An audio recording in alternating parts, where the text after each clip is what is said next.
let's remember that the question that we are negotiating here is which car has more energy, the fast car or the slow car. Okay?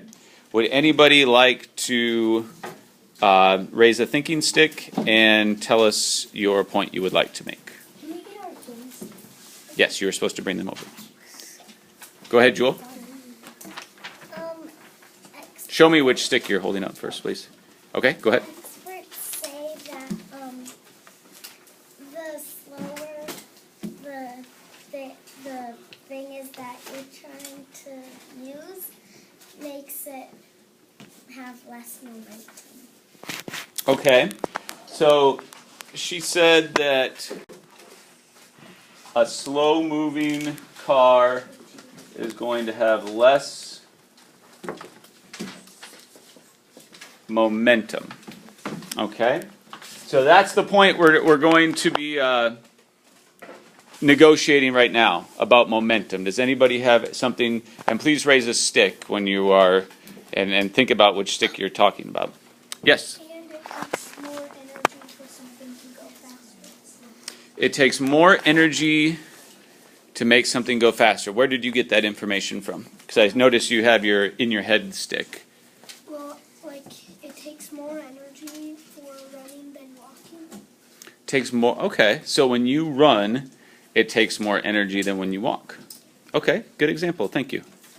Yes.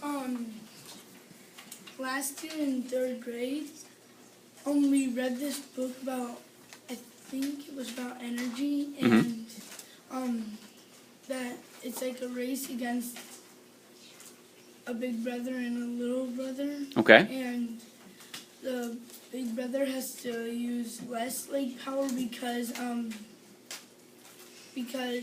he has longer legs than his little brother. So you remember? Go ahead. And the little brother has to use a little more momentum than the big brother, I think. So how would a little brother? Wait, Oh, go ahead. The big brother has to use more momentum because he has longer legs. So a big brother would have more momentum than a little brother if they were going like the same speed, you're saying? Yeah. Okay, and you remember that from last year? Yeah. Okay, thank you. Because the legs are longer, and I think sometimes when like legs are longer, sometimes the long legs, sometimes they win in races. Okay. Well, what do you guys have to say? You guys are the slow car has more energy, and they said that a slow car has less momentum, so it would have less energy. What would you like to say about that? Go ahead, Miranda. Okay. Where did the evidence come from that slow-moving vehicles have less momentum than fast-moving vehicles? Yes? She said she held up this stick.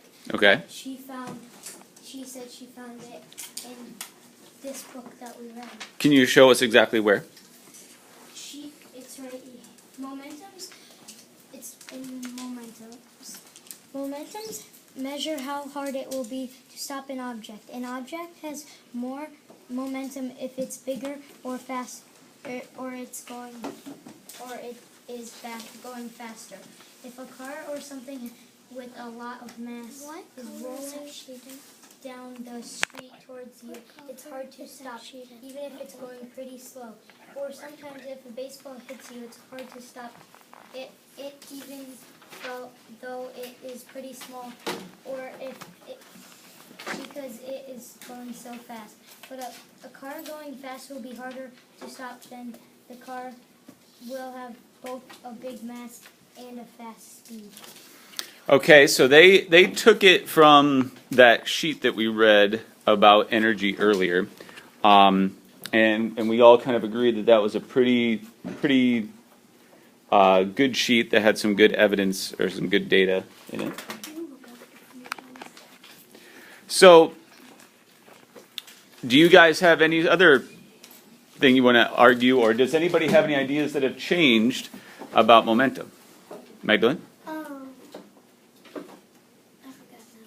That's okay. Anybody else? Can I switch? Okay, why would you like to switch? Because what Kale said made me think more about like what was in the story. Okay. Could you kind of tell us, just in your own words, what that story meant, explaining about a fast-moving car and a slow-moving car, which one would have more momentum and why? A fast-moving car would have more momentum because it's using more energy and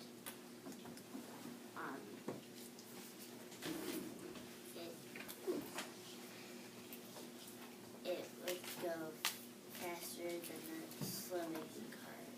So energy has something to do with the speed of the car, you think? Okay. All right, you can go join their side, and maybe, you know what you could do? You could look in your iPad and try to find some more information about energy and how it relates to fast and slow-moving vehicles. Okay?